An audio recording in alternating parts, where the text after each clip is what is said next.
বিয়ে ৩ বছরেও আমি মা হতে পারিনি। কেন জানেন? আমার স্বামী আমার সাথে কখনো ফিজিক্যাল রিলেশন করেনি। শারুর কাট স্বরের বাক্য বচন শুনে থমথমে মুখশ্রীতে শারুর ভাবভঙ্গি অবলোকন করলেন কল্যাণী। পাশে রাখা টিস্যু বক্স থেকে টিস্যু নিয়ে কপালের ঘাম মুছলেন। কণ্ঠস্বর নিচু করে বলে উঠলেন, সম্পর্কে তোমার জেঠি শাশুড়ি হই। এখন সেহেরামাত তোমার ডিভোর্স করালে বিষয়টা কেমন দৃষ্টিকটু লাগবে না? শাহরুখ কঠিন দৃষ্টিপাত করল কল্যাণীর দিকে। কণ্ঠে কঠিনতা বজায় রেখে বলে উঠল, আপনাদের বংশবৃদ্ধি করাতে পারছি না দেখে কম কটু কথা তো আমাকে শোনাচ্ছেন না। অথচ সমস্যা যে আপনাদের ছেলের মধ্যে রয়েছে তা আপনাদের বোধগম্য হচ্ছে না। আপনাদের ছেলে আমার সাথে ফিজিক্যাল রিলেশন না করলে আমি কিভাবে আপনাদের সুখবর দিব? আশ্চর্য! কল্যাণী ভেবাচাকা খেয়ে গেলেন। হাঁসফাঁস করতে করতে কল্যাণী মিনমিনে স্বরে বলে উঠলেন, তুমি সেহরামকে কিছু বলছো না এই বিষয়ে? আলাদা করে বলার প্রয়োজন বোধ করছি না। বাড়িতে প্রতিদিন আমার বাচ্চা হওয়া নিয়ে খোঁটা শুনতে হয় আপনার জায়ের কাছ থেকে। কেন? কতভাবে সেহরামকে সিডিউস করার চেষ্টা করেছি। ফল হিসাবে বেলকনিতে রাত্রি যাপন করা ছাড়া আর কিছুই পাইনি। অনেক হয়েছে। আর না, মানুষ আমাকে অক্ষম বলছে। যে যেভাবে পারছে কথা শোনাছে। আমার দ্বারা সহ্য হচ্ছে না এসব। আমার ডিভোর্স চাই। আর ডিভোর্স পেপার আপনি রেডি করে দিবেন। কল্যাণী কী বলবেন বুঝতে পারছেন না। এতদিন বাড়িতে সবাই শারুর মা না হওয়া নিয়ে হাজারটা কথা শুনতে হয়েছে শারুকে। সবাই ভাবছে শারুর মা হওয়ার অক্ষমতা রয়েছে। অথচ সমস্যা শারুর না, সেহরামের। কল্যাণী এখন শাহরুখের কী সমাধান দিবেন সেটাই বুঝতে পারছেন না। কল্যাণী একজন উকিল। শাহরুখ হচ্ছে কল্যাণীর জায়ের পুত্রবধূ। জেঠি শাশুড়ি হয়ে কিভাবে বাড়ির ছেলে আর পুত্রবধূর ডিভোর্স করাবেন ভেবেই পাচ্ছেন না কল্যাণী। তুমি শান্ত হও শাহরু। সেহরামের সমস্যা কি ওর থেকে জানার চেষ্টা করো। ওর কি বাহিরে অ্যাফেয়ার চলছে? বিদায় তোমার সাথে সম্পর্ক করছে না এটা জানার চেষ্টা করো। বৈবাহিক জীবনে ঝামেলা হবেই, তাই বলে ডিভোর্স দিলেই যে ঝামেলা শেষ হয়ে যাবে তা কিন্তু নয়। একটা ডিভোর্সি মেয়েকে কতটা সাফার করতে হয় লাইফে তা নিশ্চয় জানো। তাই বলছি, ভেবে দেখো সেহরাম কেন এমন করছে। এখন বাড়ি যাও, ঠান্ডা মাথায় ভাবো। শারু নির্চুপ হয়ে আছে। বৈবাহিক জীবনে একটা নারীর কাছে সবচেয়ে পাওয়া হচ্ছে একটা সন্তান। সেহরাম তার হাজব্যান্ড। তাদেরকে বৈবাহিক জীবনের ৩ বছর পূর্ণ হয়েছে। তবে এই ৩ বছরে সেহরাম কখনোই শারুর ধারে কাছেও আসেনি। রূপ সৌন্দর্যের কারণে যে কাছে আসছে না তা নয়। শারু যথেষ্ট সুন্দরী, তবুও সেহরামের কখনো মন টানেনি তার এই সৌন্দর্যের মাঝে হারিয়ে যেতে। বিয়ের ১.৫ বছর অবধি ঠিকই ছিল। কেউ শাহরুখকে বাচ্চা নিয়ে কোনো প্রশ্ন করেনি। তবে সেই ১.৫ বছরে কখনো সেহরাম তার দিকে ফিরেও তাকায়নি। একই বিছানায় ঘুমালেও কখনোই শাহরুর সংস্পর্শে আসেনি সেহরাম। শাহরুর কাছে বিষয়টা অতীব আশ্চর্যজনক লাগলেও কারোর সাথে লজ্জায় শেয়ার করতে পারেনি। কতভাবে সেহরামকে আকৃষ্ট করার চেষ্টা করেছে তার মোহে। প্রথম সেহরাম তার দিকে এক নজর তাকিয়ে তাকে অবজ্ঞা করে চলে যেত। এরপর তো শাহরুখকে বেলকুনিতে রাত্রি যাপন করাতো। এমনই এক বৃষ্টিমুখর সন্ধ্যার কথা। বাড়ির সবাই দাওয়াতে গিয়েছে। শারুর খারাপ লাগছিল দেখে সে যায়নি। শারু যাচ্ছে না দেখে শারু শাশুড়ি সেহরামকেও যেতে মানা করলো। সেদিন সন্ধ্যায় বেলকনিতে দাঁড়িয়ে সিগারেট ফুঁকছিল সেহরাম। শারুর কী যে হলো, হুট করে সেহরামকে পেছন থেকে জড়িয়ে ধরল। শারু ভেবেছিল আজকে হয়তো সেহরাম তাকে আপন করে নিবে। শারু সেহরামের ঠোঁটের দিকে অগ্রসর হচ্ছিল ভালোবাসার আশায়। তবে তাকে ভুল প্রমাণ করে দিয়ে সেহরাম ঘর কাঁপানো ধমক দিয়েছিল শাহরুখকে। সেদিন শাহরু পারছিল না সেখানে চিৎকার করে কান্নাকাটি করতে, সেহরামকে চুমু খাওয়ার বাসনা পোষণ করাতে। সেদিন সেহরাম শাহরুখকে সেই সন্ধ্যা থেকে রাতের ৮টা অবধি প্রবল বৃষ্টির মাঝে দাঁড় করিয়ে রেখেছিল। শেষে শাহরুর অবস্থা বেশি খারাপ হতেই সেহরাম তাকে ঘরে আসতে বলছিল। শাহরু জ্ঞান হারাবে এমন হয়ে পড়েছিল। সে শুধু টলছিল, তবু সেহরাম তাকে শুয়ে অবধি ঘরে নিয়ে আসেনি। পুরনো কথা ভেবে একটা দীর্ঘশ্বাস ফেলল শাহরু। গম্ভীর কণ্ঠে কল্যাণীকে বলে উঠল, ঠিক আছে ভেবে দেখব বড়মা। তবে আজকের পর থেকে যদি আমি আমার নামে বাজে কথা শুনি তাহলে এক মুহূর্তে ওই বাড়িতে থাকবো না। আপনাদের ছেলের মুখের উপর ডিভোর্স পেপার ছুঁড়ে মেরে চলে আসছি বলে শাহরু উঠে গেল। কল্যাণী শাহরু যাওয়ার পানে এক দৃষ্টিতে তাকিয়ে রইল। অবাক লাগছে, একই ছাদের নিচে একই বিছানায় ঘুমিয়েও একটা পুরুষের মন বাসনা কিভাবে জাগে না পাশে থাকা রমণীর প্রতি। তিনি মাথা ঝাঁকালেন, অন্যান্য ফাইল হাতে নিয়ে মনোযোগ সেখানে দিলেন। গম্ভীরতার সাথে ঘরে প্রবেশ করলো শারু। ঢুকতে দেখলো শেহরাম মাত্র শাওয়ার নিয়ে বেরিয়েছে।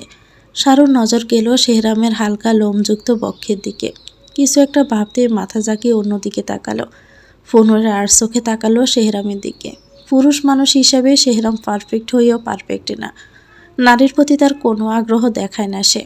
মাঝে মাঝে শারু ভাবে, বাবা মা ভুল করে ওই জেন্ডারের লোকের সাথে তার বিয়ে দিয়ে দিয়েছে নাকি। এদিকে শারুর এমন চাহনি খেয়াল করলো শেহরাম। একবার পূর্ণ দৃষ্টি দিল শারুর দিকে, তারপর টি শার্ট গায়ে দিতে দিতে বলে উঠল, এইচএসসির বাকি তো অল্প দিন, প্রিপারেশন কেমন তোমার? হঠাৎ যেন আকাশ পাতাল ভাবনার মাঝে শেহরামের প্রশ্নে ভেবাচাকা খেয়ে গেল শারু। বরকে যাওয়া গলায় হুট করে বলে দিল, চুমু খাবো। শেহরাম পারফিউম দিচ্ছিল শরীরে। পরীক্ষার কথা জিজ্ঞেস করতে সুমুর কথা বলাই ব্রু কুচকালো শেহরাম। পিছন ফিরে শারুর দিকে চাইতেই শারু আরও বোরকে মিনমিনে স্বরে বলে উঠল, না মানে ভালোই। বলে আর এক মুহূর্ত দেরি না করে ছুট লাগালো বেলকনির দিকে। শেহরাম মুখ গম্ভীর করে ঘর থেকে বের হয়ে গেল। এদিকে বেলকনিতে এসে নিজেকে নির্লজ্জের উপাধি দিচ্ছে শারু যখনই শেহরামকে কিছু বলতে যায় বলে হুট করে অপ্রতিকর কিছু বলে ফেলে। এ নিয়ে শারুর আফসোসের কোনো শেষ নেই। আর যদি শেহরাম বাকিদের মতো হতো তাহলে এই কথা বলার সাথে সাথে চুমু দিয়ে দিত। দুপুরে সবার শেষে খেতে বসেছে শেহরাম, শারু আর শারুর শাশুড়ি। শেহরাম আর শারুর শাশুড়ি খেতে বসেছে। শারু চুপচাপ তাদেরকে পরিবেশন করছে। খাওয়ার মাঝে শারু শাশুড়ির হতাশ কণ্ঠে হুট করে বলে উঠলেন, পাশের বাসার রায়ার ছেলের বিয়ে হয়েছে মাত্র 3 মাস, অথচ এই 3 মাসের মধ্যে রায়া সুখবর পেয়ে গেল। আর আমি 3 বছরেও পেলাম না। শাশুড়ি মায়ের এমন কথা শুনে ব্রুকুসকে নাক ফুলিয়ে জোরে জোরে 2বার শ্বাস ফেলল। মাঝে শেহরাম একবার তার মুখশ্রীর দিকে তাকিয়ে নজর সরিয়ে ফেলল। শারু শাশুড়ি মা বলতে বলতে বিষম খেলেন। শারু শব্দ করে জলের গ্লাস টেবিলে রাখল। শারুর শাশুড়ি একবার তার দিকে চেয়ে জলের গ্লাস হাতে তুলে নিয়ে ঢকঢক করে জল খেয়ে নিলেন। শেহরাম চুপচাপে নিজের খাবার খাচ্ছে, মুখ দিয়ে টু শব্দও করছে না। এরই মাঝে শারুর শাশুড়ি মিতালি আবারও বলে উঠলেন, আমি বলি কি শেহরাম, শারুকে তুই বিকেলে হাসপাতালে যাস, ডাক্তার দেখিয়ে আসিস শারুর কোনো সমস্যা আছে কিনা।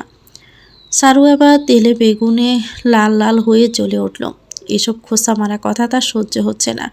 এই হয়েছে এক শাশুড়ি, ঘুরিয়ে ফিরিয়ে তার মাতৃত্বের দিকে আঙ্গুল তুলবে, অথচ ছেলের যে সমস্যা আছে মহিলা কিছুতেই বুঝতে চাইছে না।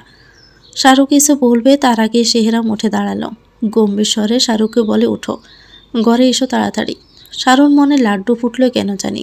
চুমুটুমু খেতেই তো জামাইরা বউকে বলে ঘরে আসো তাড়াতাড়ি। শাশুড়ির কথা শুনে হয়তো আজকে শেহরাম তাকে ভালোবাসা দিবে। চুমু খাওয়ার লোভে রুমে প্রবেশ করলো শারু। ঢুকতে দেখলো শেহরাম গম্ভীর মুখশ্রীতে তার দিকে তাকিয়ে আছে। এই তাকানোর মানও বুঝলো না শারু। ব্রুকুসকে তাকিয়ে রইল শেহরামের দিকে। এদিকে এসো, গম্ভীর কণ্ঠস্বর বলে উঠল শেহরাম। শারু মুখ গোমরা করে এগিয়ে গেল শেহরামের দিকে। শেহরামের থেকে 1 হাত দূরে দাঁড়ালো সে। হুট করে শেহরাম শারুর হাত ধরে টান দিয়ে নিজের বুকের সাথে মিশিয়ে নিল। জোকে শারুর কানে গম্ভীরভাবে বলে উঠল, জেঠিমনির কাছে ডিভোর্স পেপার রেডি করতে গিয়েছিলে? শারু জমে গেল। একই বিছানায় এতগুলো দিন থাকার পর এই প্রথম সে শেহরামের এত কাছে, তার বুকে। শেহরাম প্রশ্ন শারুর কর্ণপাত হলো না। সে তো জমে গেছে শেহরামের বুকের স্পর্শ এসে। কি বললাম, তুমি জেঠিমনির কাছে গিয়েছিলে ডিভোর্স পেপার রেডি করতে? এবার শারুর হুঁশ ফিরল। হালকা কম্পিত স্বরে বলে উঠল, হ্যাঁ গিয়েছিলাম। কেন? শারু কি বলবে বুঝে উঠতে পারছে না। এই প্রথম সে শেহরামের এতটা কাছে। হৃদস্পন্দন মনে হচ্ছে তড়িৎ গতিতে দৌড়াচ্ছে।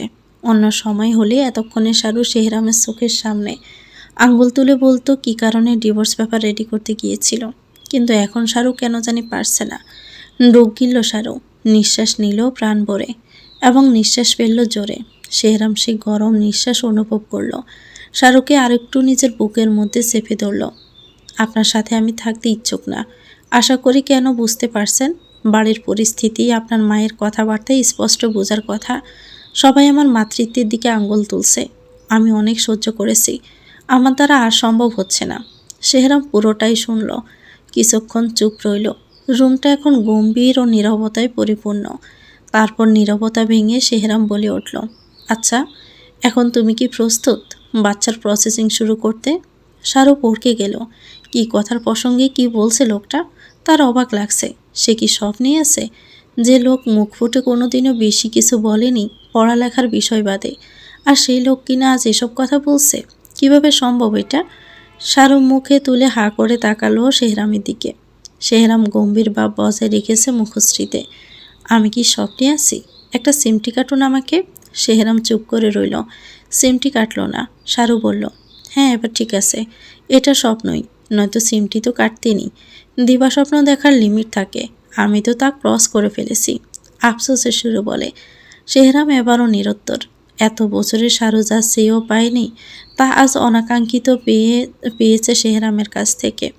শেহরাম ঝুঁকে শাহরুর অদর জোড়া আঁকড়ে ধরল নিজের অদর দ্বারা এবং কামড় দিল। দিয়েই এক মুহূর্ত দেরি করল না। বরাট কণ্ঠে বলে উঠল, পড়ার টেবিলে গিয়ে বসো। বলে শাহরুখকে ছেড়ে ঘর থেকে বেরিয়ে গেল শেহরাম। এদিকে শেহরামের এমন কাজে বরফে পরিণত হলো শাহরুখ। শেহরাম তাকে চুমু খেয়েছে। অবিশ্বাস্য।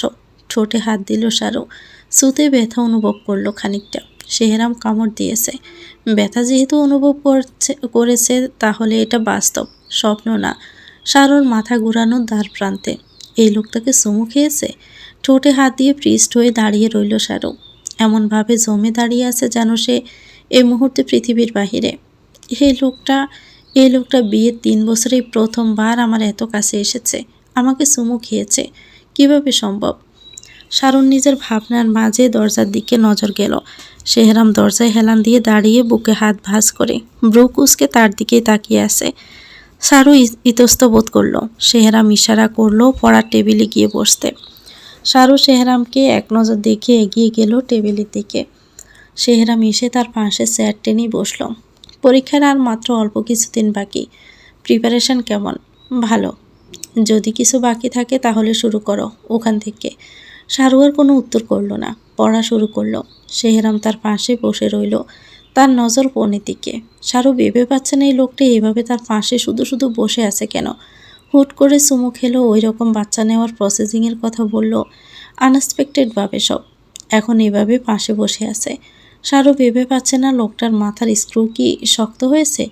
শাহরুর মনে প্রশ্ন জাগলো, আজকে সে তার জেঠি শাশুড়ির কাছে ডিভোর্স পেপার রেডি করতে গিয়েছিল, তা শেহরাম কিভাবে জানলো? শাহরুর মনের প্রশ্নটা ঘুরপাক খেতেই থাকলো।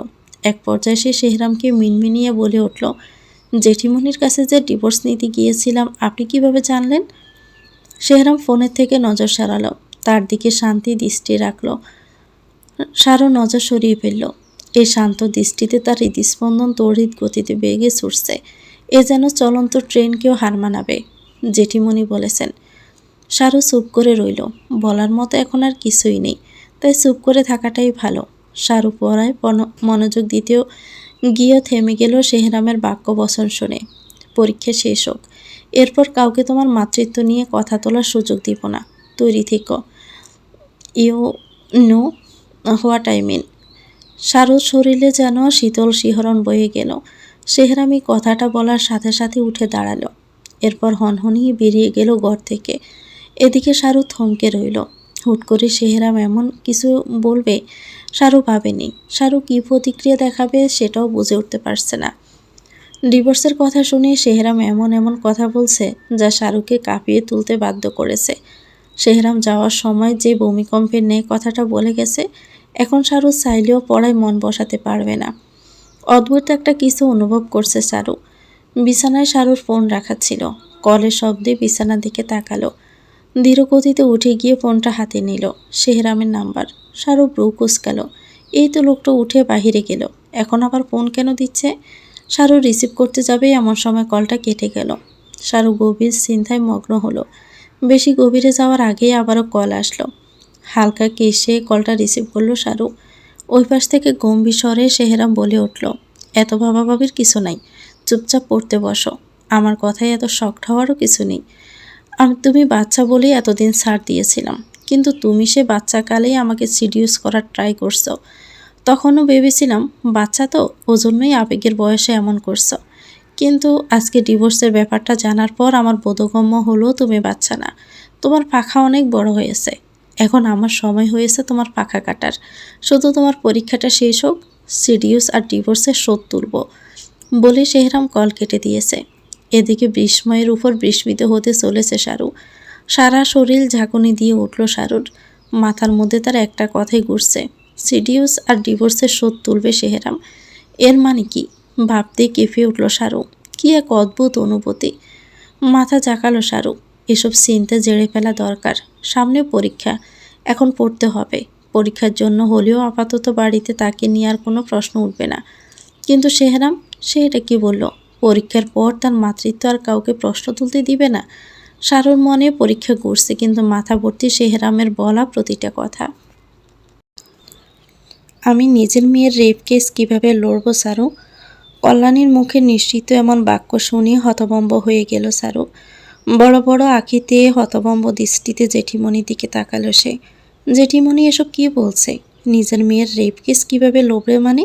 স্নিগ্ধা, কিভাবে সম্ভব এসব? সারু অবিশ্বাস্য কণ্ঠস্বরে বলে উঠল, এসব তুমি কি বলছো জেঠিমণি? স্নিগ্ধা, কল্যাণী কিভাবে কি বলবে বুঝতে পারছেন না। প্রচণ্ড কান্নায় ভেঙে পড়েছেন তিনি। বসার ঘরে সবাই বসে কথা বলছিলেন। চারুও সেখানে ছিল। সে চুপচাপ নিজের শাশুড়ি মা, বড় পিসি শাশুড়ি, ছোট পিসি শাশুড়ির গল্পগুজব শুনছিল।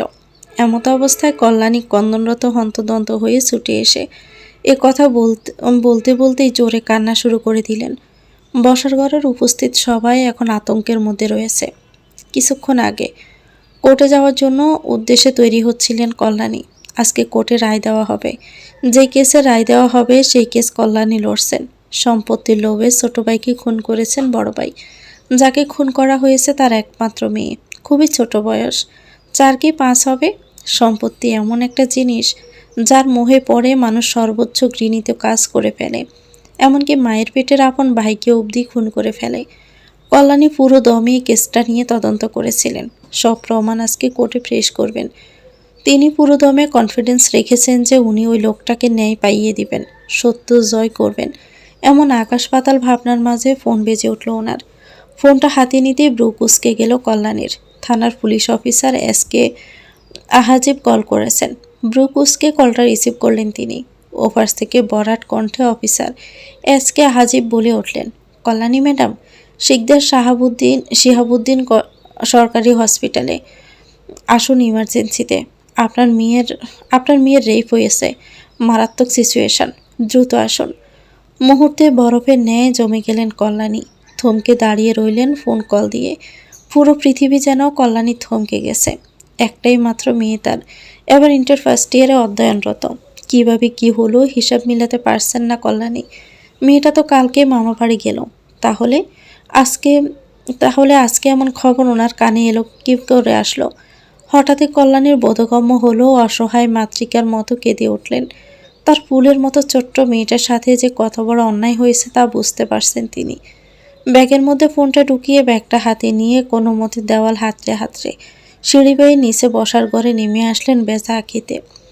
কল্যাণী হসপিটালে প্রবেশ করতে যেন পরিস্থিতি গম্ভীর ভারী হয়ে উঠল কল্যাণীর অসহায় কান্নায়।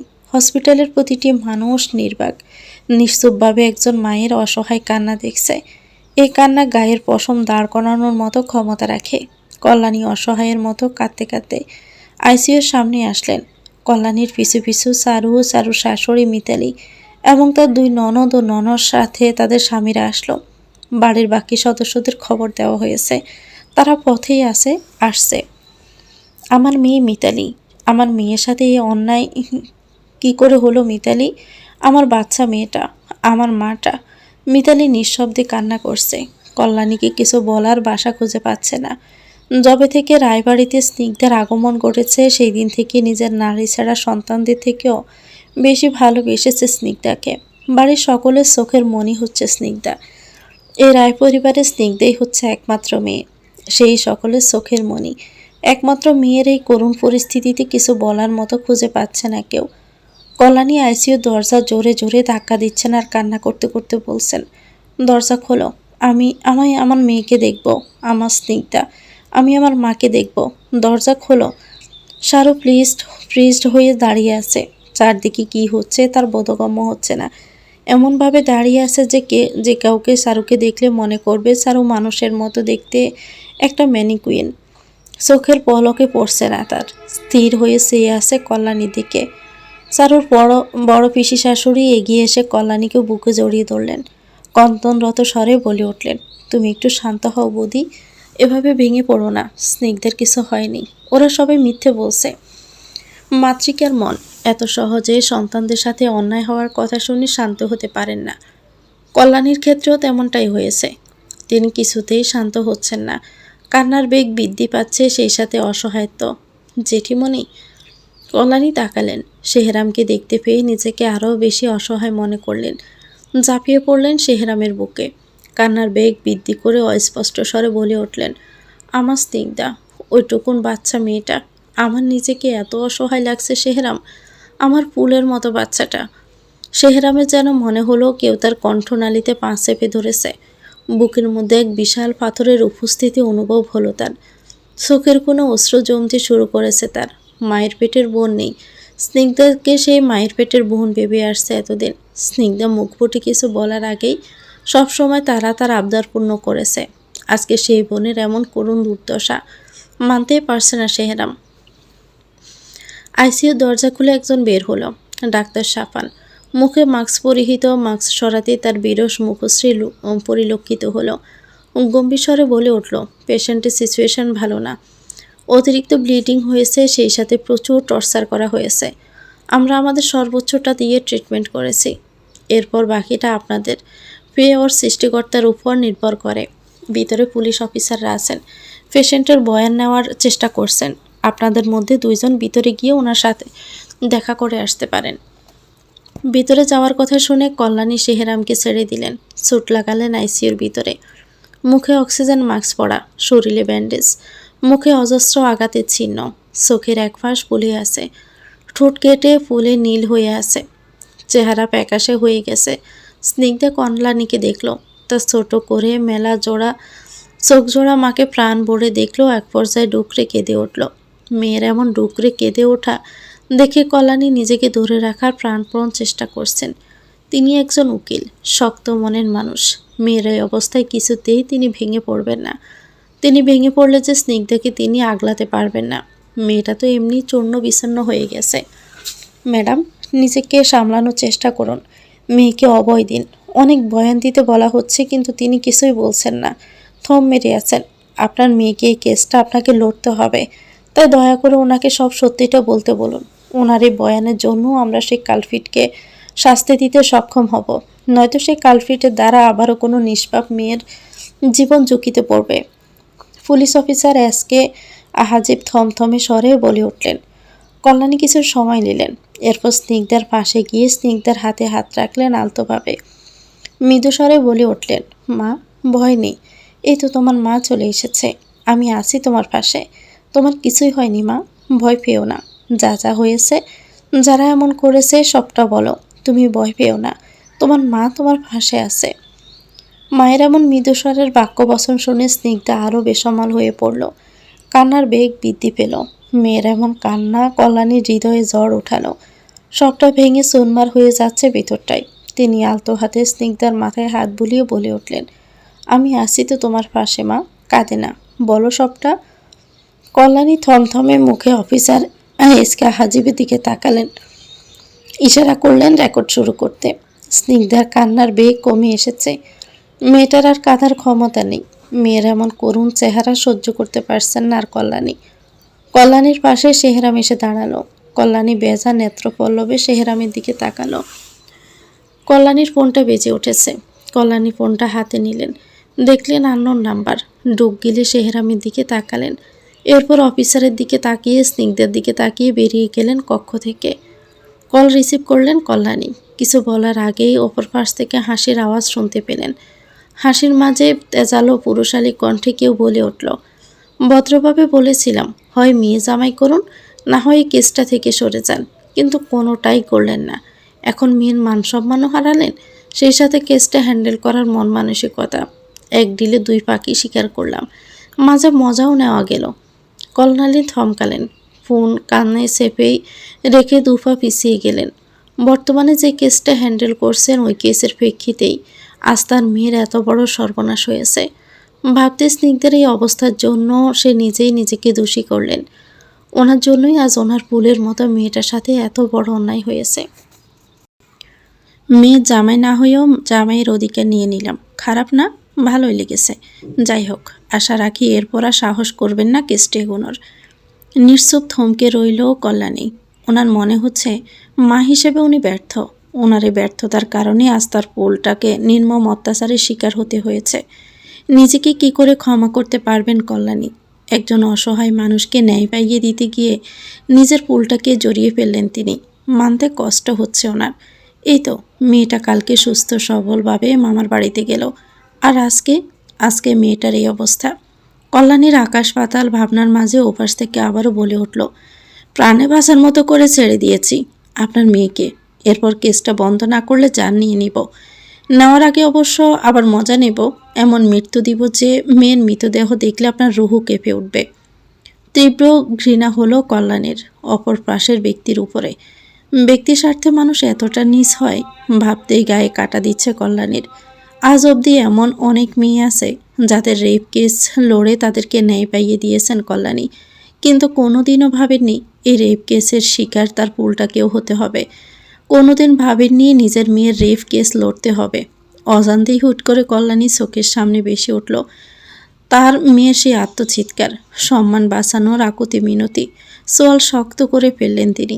একজন জনপ্রিয় উকিল তিনি, সবসময় ন্যায়ের পক্ষে থাকেন এবং ভবিষ্যতেও থাকবেন। চোয়াল শক্ত করে তীব্র ক্ষোভে তিনি বলে উঠলেন, শুনে রাখ, আমাকে কেউ দমাতে পারবে না। সত্য এবং অসহায় মানুষের পাশে আমি সর্বদাই থেকেছি এবং থাকব। এতে করে নিজের পরিবারের ক্ষতি হলেও আমি দমে যাব না। বর্তমানে এই কেসের জেরে তোমার বাবার ফাঁসি হতো, এখন ৩৭৭ দ্বারা আইন ভঙ্গ করে একটা অপ্রাপ্তবয়স্ক মেয়েকে রেপ করার জন্য তোমার সর্বোচ্চ শাস্তি ফাঁসি হবে। রেডি থেকো তোমার পতন দেখার জন্য।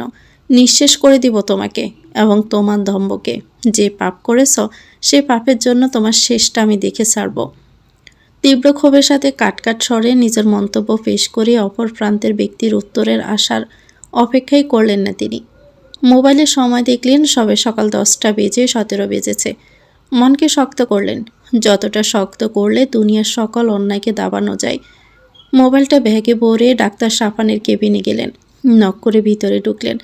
ডাক্তার সাফান তখন চিন্তিত ভঙ্গিতে দাঁড়িয়েছিল। তিনি ভিতরে প্রবেশ করে বলে উঠলেন, ডাক্তার সাফান, আপনার ভরসায় আমি আমার মেয়েটাকে রেখে গেলাম। আশা করি আপনি আমার মেয়ের নিঃশ্বাস বজায় রাখবেন। ডাক্তার সাফান চোখ তুলে তাকালো কল্যাণীর দিকে। দেখতে পেল নারীটির চোখ খুঁতে অনল ধাউ ধাউ করে জ্বলছে। এই নারীটির বেশ সুনাম শুনেছিল সে। সত্যের পক্ষে ছিলেন সবসময় তিনি এবং ভবিষ্যতেও থাকবেন, তা নারীটির মুখশ্রীতে পরিলক্ষিত। ডাক্তার সাফানের কি হলো কে জানে। বলে উঠল, নিশ্চিন্তে থাকুন, আমি আমার সর্বোচ্চটা দিব আপনার মেয়েকে সুস্থ করাতে। ভরসা রাখুন। কল্যাণী মাথা নাড়ল। নীরবে শক্ত পায়ে প্রস্থান করলেন। আইসিইউর সামনে আসলেন। মিতালি, ননদ ও ননাস ও তাদের স্বামীকে দেখতে পেলেন। সবাই যে শোকের সর্বোচ্চ স্থানে অবস্থান করছে তা তাদের চেহারাতে পরিলক্ষিত। শক্ত রইলেন তিনি, তবুও মনের মধ্যে খসখস করছে।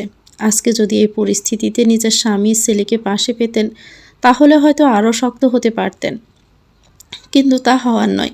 তার স্বামী আর ছেলে কোনো দিনও তার কাছে বা রায়বাড়িতে আসবেন না হয়তোবা। দীর্ঘশ্বাস ছাড়লেন কল্যাণী। আইসিইউ দরজা ঠেলে ভিতরে ঢুকলেন। সেহরামকে অসহায়ভাবে ঠায় দাঁড়িয়ে থাকতে দেখলেন। শাহরু সেহরামের বাহুতে মুখ ঠেকিয়ে ডুকরে কান্না করছে। গলাটা ভারী হয়ে আসলো ওনার। অনুভব করলেন গলায় পাথর বিঁধে গেছে। নিজেকে সামলানোর চেষ্টা করলেন। দৃঢ়স্বরে বলে উঠলেন, বয়ান নিয়েছেন অফিসার? পুলিশ অফিসার এসকে আহাজিব ঘুরে তাকালেন, মাথা নাড়ালেন, বললেন, হ্যাঁ নিয়েছেন মাত্রই। ডোক গিলে কল্যাণী আবারও বলে উঠলেন, সুরেশ ভৌমিকের কেসটার আজকে শেষ দিন। সব প্রমাণ আজকে পেশ করা হবে। আশা রাখছি ওই শক্তপোক্ত প্রমাণে উনি ন্যায় পাবেন। কোর্টের কার্যক্রম শুরু হওয়ার সময় হয়ে এসেছে, চলুন। এসকে আহাজিব উঠে দাঁড়ালেন। নিচু স্বরে বলে উঠলেন, আপনি যার বিরুদ্ধে কেসটা লড়েছেন তার ছেলেই আজকে এত বড় অন্যায় করলো আপনার মেয়ের সাথে। আপনার মেয়ের কোনো মতে বয়ান দিয়ে আর রেসপন্স করছে না। কল্যাণী নিশ্চুপ, মুখ দিয়ে কথা বেরোচ্ছে না। ওনার আর। তবুও কষ্ট করে বললেন, আমার মেয়ে রেসপন্স করবে, ও সুস্থ হবে, আবারও আগের মতো প্রাণবন্ত হবে। আর কিছুক্ষণ আগেই প্রসূন ভৌমিক কল দিয়েছিল আমাকে। ওই যে এই অন্যায়টা করেছে তার নিজ মুখে স্বীকার করেছে। আজকে ওর বাবাকে ফাঁসিতে ঝুলানোর ব্যবস্থা করব। এরপর ওর ব্যবস্থা করব। ওর শেষটা তো আমি দেখেই ছাড়ব। শেহরাম এতক্ষণ বিধ্বস্ত হয়ে দাঁড়িয়েছিল, কিন্তু কল্যাণীর কথা শুনে শেরহামের চোখ ক্রমশ লাল হতে লাগলো। শিরা ফুলে উঠেছে তার। ক্রোধান্বিত স্বরে বলে উঠল, ওর এত সহজ মৃত্যু আমি কিছুতেই মানব না জেঠিমণি। আমার ফুল নিষ্পাপ বোনটার সাথে এত বড় অন্যায় করার জন্য ওর তো যন্ত্রণাদায়ক মৃত্যু হওয়া দরকার। ওর এত সহজে মৃত্যু ওর বা আমাদের কারোই প্রাপ্য নয়। শাহরু মুখ তুলে তাকালো শেরহামের দিকে। এই প্রথম শেরহামকে এতটা রাগতে দেখেছে সে। যতবার সে উল্টাপাল্টা কাজ করেছে, কোনোবারেই শেরহামকে সে রাখতে দেখেনি। ঠান্ডা মাথায় তাকে শাস্তি দিয়েছে। যে মানুষ ঠান্ডা মাথায় ভালোই শাস্তি দিতে পারে, সেই মানুষ রাগের মাথায় ঠিক কী করতে পারে তার বোধগম্য হচ্ছে না শাহরুর। বেজা চোখে শাহরুখ কল্যাণীকে দেখল। মানুষটা যতই নিজেকে শক্ত দেখাক, যতই শক্ত ব্যক্তিত্ব সম্পন্ন মানুষ হোক না কেন, সবশেষে সবচেয়ে বড় সত্য হচ্ছেন তিনি একজন মা। মায়েরা কখনো সন্তানের এমন দশা সহ্য করতে পারেন না। শাহরু বুঝতে পারছে কল্যাণীর মনে জ্বর বয়ে যাচ্ছে, কিন্তু তিনি নিজেকে শক্ত রাখার চেষ্টা করেছেন স্বভাবগত। শেহরামের কথা শুনে অফিসার এসকে হাজিব শেহরামের চোখের দিকে তাকালেন। কিছুক্ষণ নীরবতা পালন করে বলে উঠলেন, তা ঠিক বলেছেন, কিন্তু আইন নামক একটা শব্দ প্রচলিত আমাদের সমাজে। এই আইনের ঊর্ধ্বে আমরা যেতে পারি না। যদি যাই তাহলে এর ভুক্তভোগী আমরাও হই। মানুষ খুন করার শাস্তি হয় আজীবন কারাদণ্ড, না হয় ফাঁসি। এর বাহিরেও কেউ যদি লুকিয়ে এমন রেপিস্টদের নিঃশেষ করে দেয় সমাজ থেকে, তাহলে তাকে আইনের চোখ ফাঁকি দিয়ে থাকতে হবে। অন্যথায় ধরা পড়ে গেলে তাকেও ভুগতে হবে। অফিসার এসকে হাজিবের কথায় কিসের যেন একটা ইঙ্গিত খুঁজে পেল শেরহাম। রাগের মাত্র আরও বৃদ্ধি পেল শেরহামের। শারুর দিকে এক নজর তাকিয়ে কল্যাণীর দিকে তাকালো শেরহাম। শক্ত করে বলে উঠল, জেঠিমণি, তোমার বর্তমান কেসের শেষ দিন আজকে। সব প্রমাণ সঠিক সময়ে পেশ করতে হবে। আর মাত্র আধা ঘন্টার মতো সময় আছে। ওই জানোয়ারের শাস্তি নিশ্চিত করতে হবে। এরপর তো ওর ছেলের। কল্যাণী শেরহামের কথায় নিজেকে আরও শক্ত করলেন। শারুর উদ্দেশ্যে বলে উঠলেন, শেরহাম আমার সাথে কোর্টে যাচ্ছে। স্নিগ্ধা মায়ের পাশে থেকো। তোমার শ্বশুর আসলে তোমার শাশুড়ি, পিসি শাশুড়িও তাদের স্বামীকে বাড়িতে পাঠিয়ে দিও। তুমি আর তোমার শ্বশুর এখানে থেকে যেও। বিজয় নিয়ে কোর্ট থেকে আমি সোজা এখানেই আসব। বলে তিনি আর দেরি করলেন না, বের হয়ে গেলেন। ওনার সাথে সাথে পুলিশ অফিসাররাও। স্নিগ্ধার করুণ ফ্যাকাশে মুখশ্রীর দিকে নজর পড়তে শাহরু মুখে হাত দিয়ে নীরবে কেঁদে উঠল। শেহরাম তাকালো শাহরুর দিকে। এক হাতে শাহরুখকে জড়িয়ে শাহরুর কপালে গভীর চুমু এঁকে দিয়ে গম্ভীর স্বরে বলে উঠল, নিজের ও ফুলের খেয়াল রেখো। বলে শেরহাম নিজেও বের হয়ে গেল। আইসিইউ থেকে বেরোতে মায়ের করুণ মুখশ্রীর মুখোমুখি হতে গম্ভীর হয়ে উঠল শেরহাম।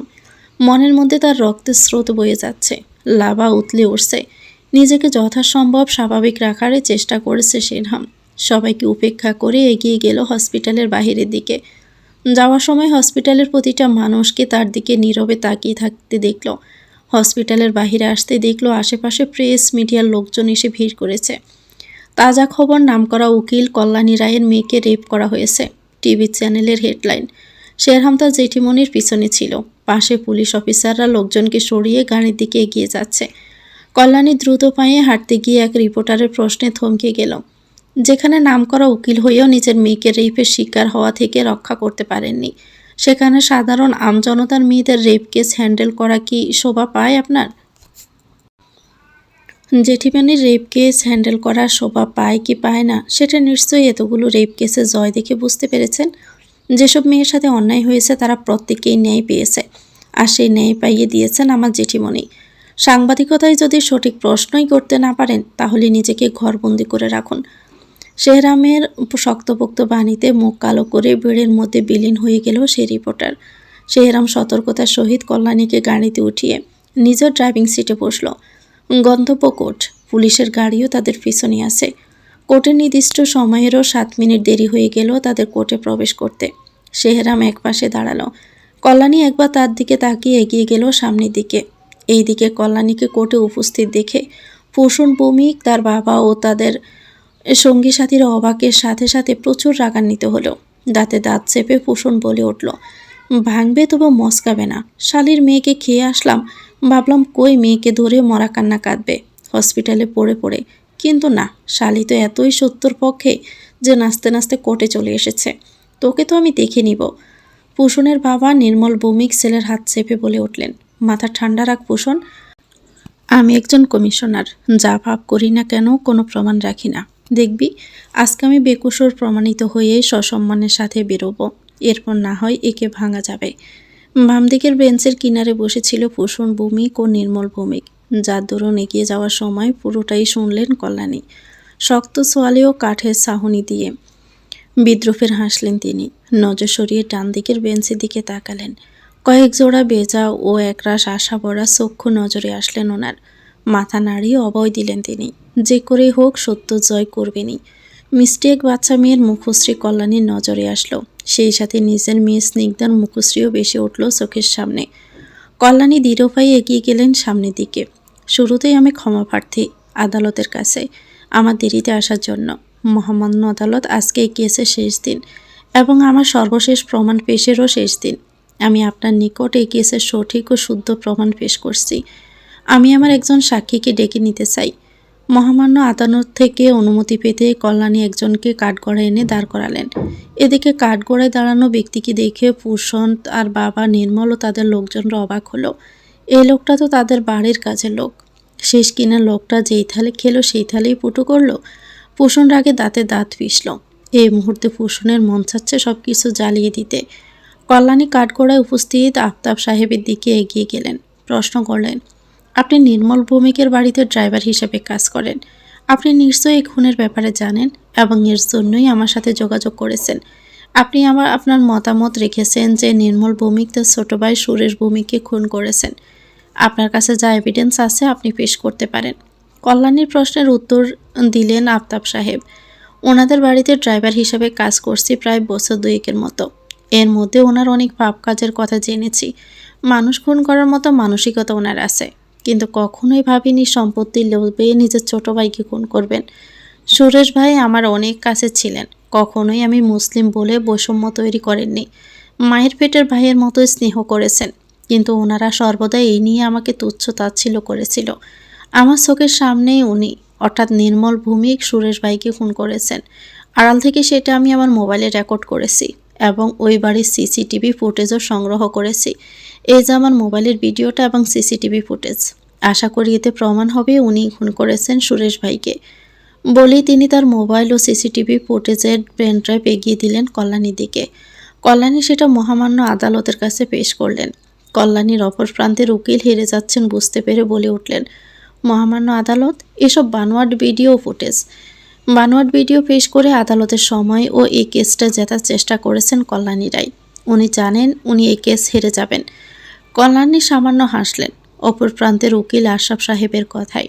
কল্যাণী ন্যায়ের বিচার পাওয়ার আশায় মহামান্য আদালতের দিকে তাকালেন। তিনি বললেন, সমস্ত প্রমাণের সত্যতা যাচাই করে আমি আমার রায় কিছুক্ষণ পর জানাচ্ছি। বৈঠক উঠে গেল।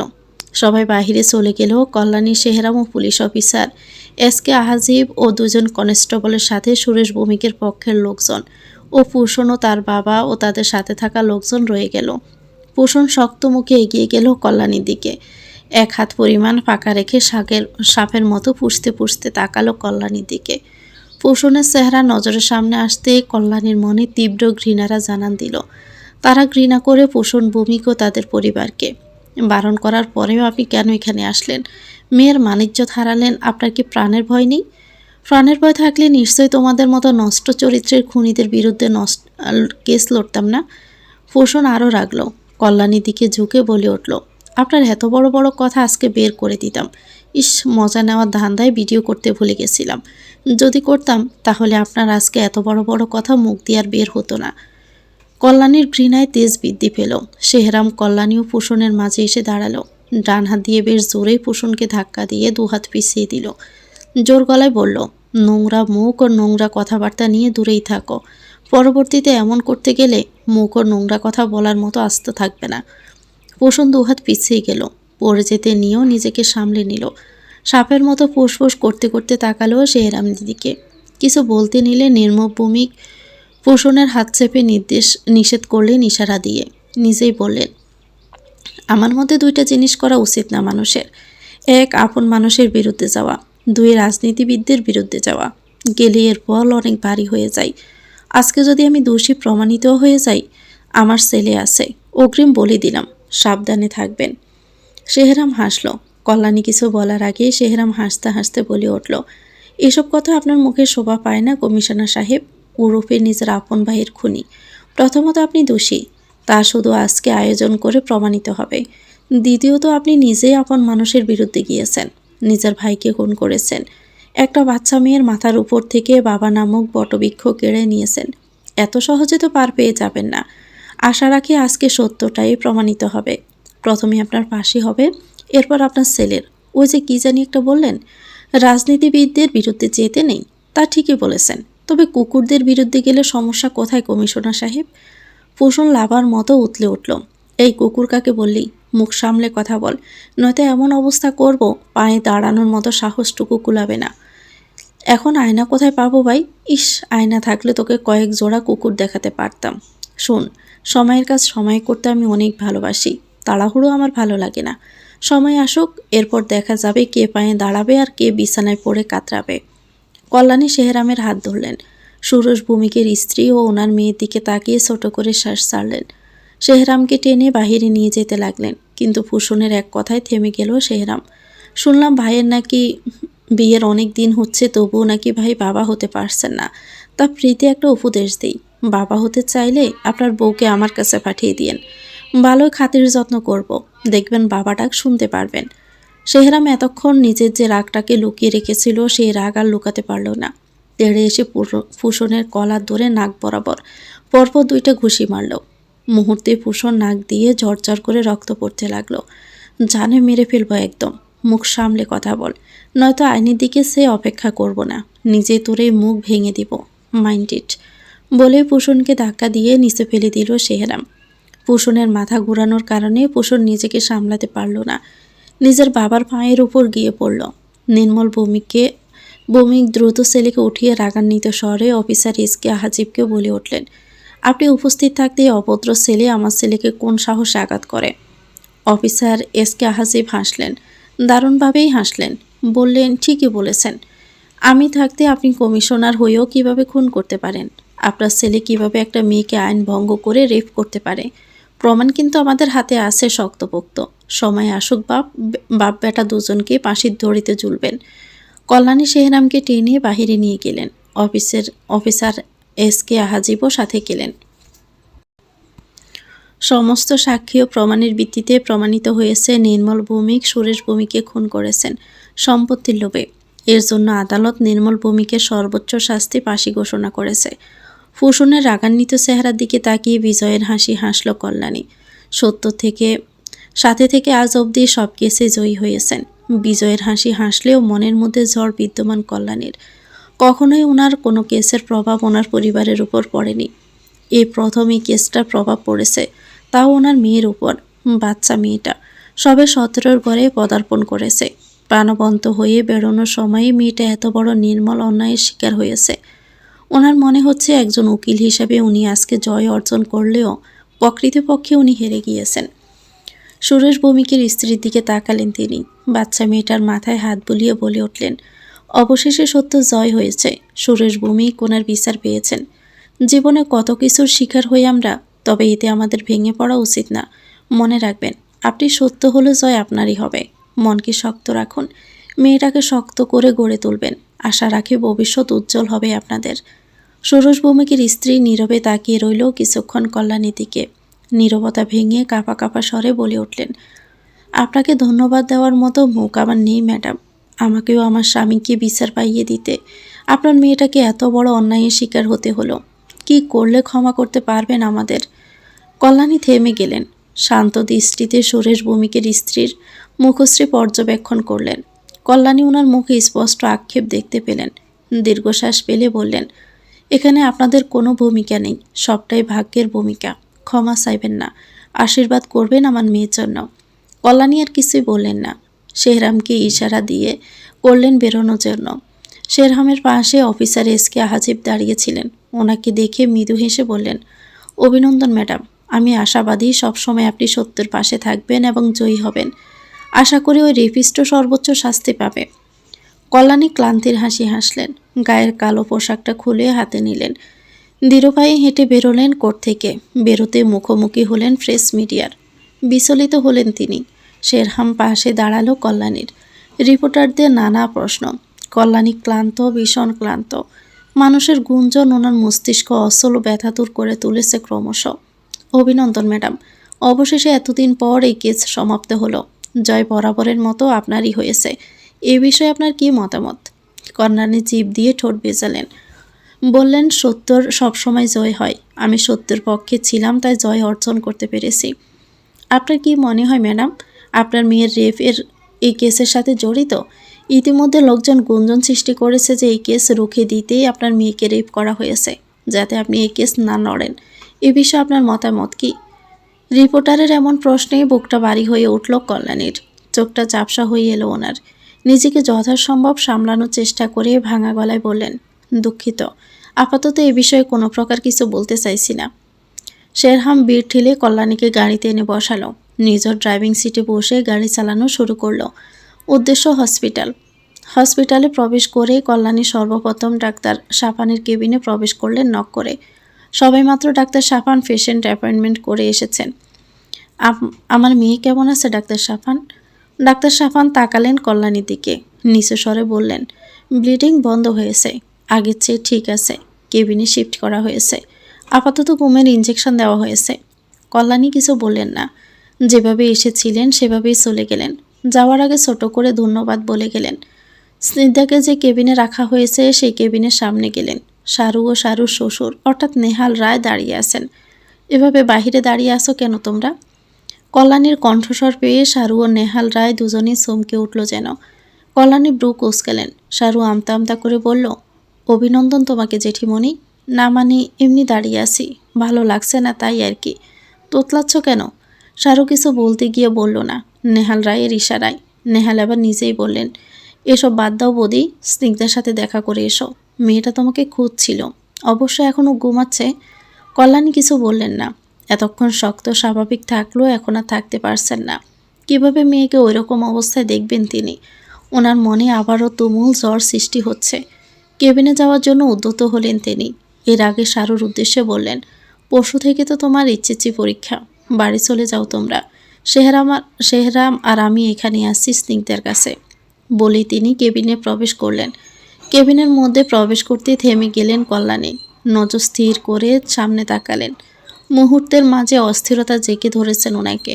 নিজেকে সামলে কঠোরতা মুখে ফুটিয়ে তুলতে চাইলেন। পারলেন কিনা ওনার বোধগম্য হলো না। এর আগে সামনে থাকা ব্যক্তিটি তার দিকে এগিয়ে আসতে আসতে অস্পষ্ট স্বরে বলল, মা। কল্যাণী এক হাত দিয়ে থামিয়ে দিলেন ব্যক্তিটাকে। পাশ কাটিয়ে স্নিগ্ধার কাছে গেলেন। কণ্ঠস্বর খানিকটা শক্ত করে বললে সৎমা বলুন। ব্যক্তিটা থমকালো। দৃষ্টি স্থির করে চেয়ে রইল থম মেরে। মা, আমাকে কি ক্ষমা করা যায় না? কল্যাণী স্নিগ্ধার দিকে দৃষ্টি স্থির রেখে বলে উঠলেন, আমি আপনার সৎমা। সবসময় আপনার প্রতি আমি অন্যায় করে এসেছি। ক্ষমা তো আমার আপনার কাছে চাওয়া উচিত। ক্ষমা করবেন আমাকে আদিত্য রায়। আদিত্য কি বলবে খুঁজে পেল না। আজকে তো এমনটা হওয়ার কথা ছিল না, তাহলে এমন কেন হচ্ছে? আদিত্য আর কিছু বুঝুক আর না বুঝুক, সামনে থাকা নারীটি যে তার উপর ভীষণ অভিমান ও রাগ করে আছে বেশ বুঝতে পারছে। এভাবে বলো না মা। কল্যাণী আদিত্যকে থামিয়ে দিলেন। কণ্ঠস্বর আরও কঠোর করে বলে উঠলেন, কল্যাণী রায় এক কথা দুইবার বলে না। তবু আমি আপনার সাথে সবসময় অন্যায় করে এসেছি এবং আমি অনুতপ্ত। তাই এর জন্য আমি আপনাকে আরও একবার বলছি, মা নয়, সৎ মা। আদিত্য অনুভব করলো তার বুকের মাঝে ভারী কিছু একটা বিঁধে গেছে। চোখের কার্নিশ বেয়ে অশ্রু নামতে চাইল। পুরুষ মানুষের কাঁদতে নেই, এটা ভেবেই নিজেকে সামলানোর ব্যর্থ চেষ্টা করেছে। কল্যাণী স্নিগ্ধার করুণ চেহারার দিকে তাকিয়ে পুরনো স্মৃতি স্মরণ করলেন। স্নিগ্ধা সবেমাত্র সপ্তম শ্রেণী থেকে অষ্টম শ্রেণীতে উঠেছে। বার্ষিক ফলাফল নিয়ে স্কুলে প্যারেন্টস মিটিং অনুষ্ঠিত হয়েছে। কল্যাণী স্নিগ্ধার সাথে স্কুল গিয়েছেন। মিটিং অ্যাটেন্ড করে সবেমাত্র বাড়িতে পা রেখেছেন তিনি। বাড়িতে আসতে না আসতে ওনার স্বামী বিপুল রায় তেড়ে এসে ওনার গালে সজোরে একটা সর মারলেন। রাগান্বিত কণ্ঠে বলে উঠলেন, আমার আগেই বোঝা উচিত ছিল তুমি হচ্ছ আদিতের সৎ মা। তুমি কখনোই ওর ভালো চাইতে পারো না। তোমার জন্য আজকে আমার ছেলেটাকে ড্রাগস স্ক্লানিনের সাথে জড়িয়ে থানায় নিয়ে যাওয়া হয়েছে। তুমি তোমার সেই পার্টনার পুলিশ অফিসারকে বলেছ আমার ছেলেকে মিথ্যে ঘটনায় ফাঁসিয়ে জেলে আটকাতে। আজকে তুমি ভালো করে বোঝালে সৎ কখনো আপন হয় না। কল্যাণী অবাক নয়নে স্বামীর দিকে চাইলেন। কি থেকে কি হচ্ছে ওনার বোধগম্য হচ্ছে না, তবু একটা কথাই ওনার কানে প্রতিফলিত হচ্ছে বারবার, সৎ কখনো আপন হতে পারে না। কল্যাণী হতভম্ব মিশ্রিত কণ্ঠস্বরে বললেন, কিসব বলছো তুমি? আমি আদিতের ভালো চাইবো না? আমি ওকে ড্রাগস স্মাগলিংয়ের ঘটনায় ফাঁসিয়ে জেলে পাঠিয়েছি? কিসব বলছো? আমি ওর মা, ওর নিজের মা। ওর 5 মাস বয়স থেকে এ অবধি কোলে পিঠে করে মানুষ করেছি। আমি ওকে কেন ফাঁসাবো? বিপুল রায় কল্যাণীর কথায় আরও রেগে গেলেন। পুনরায় কল্যাণীর গালে সজোরে চড় মারলেন। স্নিগ্ধা তখন পাশে দাঁড়িয়ে কান্না করে দিল। বাবার হাত জড়িয়ে কান্না করতে করতে বলল, বাবা তুমি এভাবে মাকে কেন মারছ? মা কিছু করেনি, মা তো আমার সাথে স্কুল গিয়েছিল। রাগের মাথায় বিপুল রায় মেয়েকে ধাক্কা দিয়ে ফেলে দিলেন। ফলস্বরূপ স্নিগ্ধা ফ্লোরে গিয়ে পড়ল। মাথায় আঘাত পেল, কপালের কিনারা ফেটে রক্ত গড়াতে লাগলো। কল্যাণী অস্থির হয়ে পড়লেন। দ্রুত মেয়েকে উঠিয়ে আঁচল দিয়ে কপাল চেপে ধরলেন। শক্ত গলায় বিপুল রায়ের উদ্দেশ্যে বলে উঠলেন, আমার সাথে তুমি যাই করো না কেন, আমার মেয়ের সাথে তুমি এমন আচরণ করতে পারো না।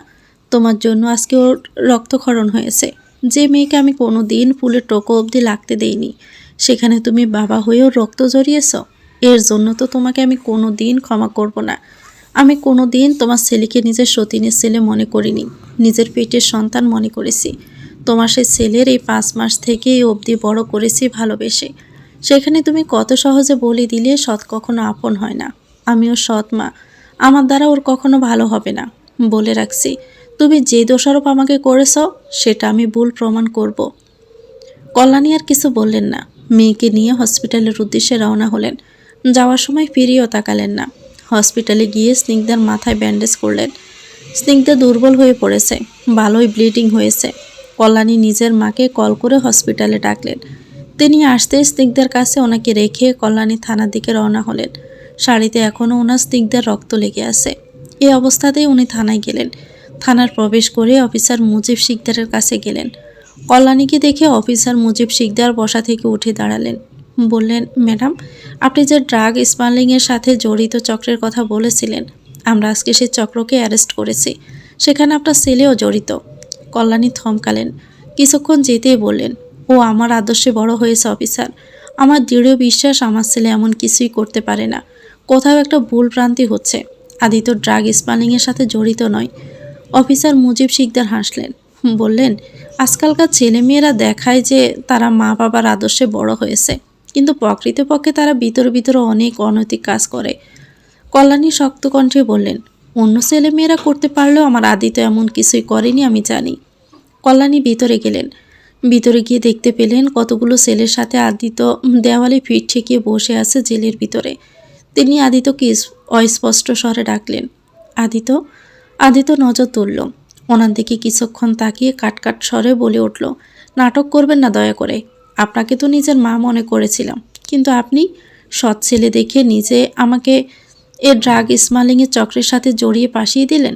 আজকে বুঝিয়ে দিলেন, সৎ মা কখনো নিজের মায়ের মতো হয় না। আমার জন্মের সময় আমার মা মারা গিয়েছে। যদি আমিও মারা যেতাম, তাহলে আজকে আপনার মতো এক মহিলার না দর্শন পেতাম, আর না আপনার জন্য আমাকে জেলে মিথ্যে আরোপে আসতে হতো। কল্যাণী অবিশ্বাস্য নয়নে আদিত্যের দিকে চেয়ে আছেন। যে ছেলেকে নিজের পেটের ছেলের মতো আগলে রেখে মানুষ করেছেন, এত বড় করেছেন, সেই ছেলে কিনা আজকে এসব কথা বলছে তাকে। ভাবতেই কল্যাণীর শ্বাস কষ্ট হচ্ছে। কোনো মতেই কল্যাণী বললেন, কিসের জন্য তুমি আমাকে এসব বলছো আমার জানা নেই। যাই হোক, এত বছর তোমার সাথে অনেক অন্যায় করে এসেছি, এবং আজকে আমার মতো মহিলার জন্য তুমি জেলের মধ্যে আছো। পারলে দয়া করে আমাকে ক্ষমা করো। কল্যাণী আর কিছু বলতে পারলেন না। নীরবে অফিসারের কাছে আসলেন। অফিসারের অপর প্রান্তে চেয়ারে বসলেন। অফিসার মুজিব শিকদার চুপচাপ কল্যাণীকে পর্যবেক্ষণ করলেন। কিছুক্ষণ নীরবতা পালনের পর কল্যাণী নীরবতা ভেঙে বলে উঠলেন, ড্রাগ স্মাগলিংয়ের চক্রের সাথে ওকে সরাসরি দেখে এরপর অ্যারেস্ট করেছেন? অফিসার মুজিব শিকদার ব্রু কুঁচকালেন, বললেন, যখন এই ড্রাগ স্মাগলিংয়ের চক্রকে ধরেছিলাম তখন আপনার ছেলে ওদের সাথে ছিল না। এই চক্রের প্রধান আপনার ছেলের কথা বলেছে এবং এটাও বলেছে আপনি নাকি ওই প্রধানকে বলেছেন যদি ওরা ধরা পড়ে যায় তাহলে আপনার ছেলের কথাও বলতে, যে আপনার ছেলেও এটার সাথে জড়িত। কল্যাণী ব্রু কুঁচকালেন, এরপর ভাবুক হওয়ার ভান ধরলেন।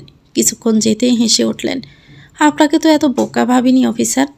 আমি যদি জানতামই যে কারা ড্রাগ স্মাগলিংয়ের সাথে জড়িত তাহলে ওদের কথা আরও আগে আপনাকে বলতাম। আপনারা ভালো করেই জানা আছে আমি আইনের লোক, সত্যের পক্ষে থাকি।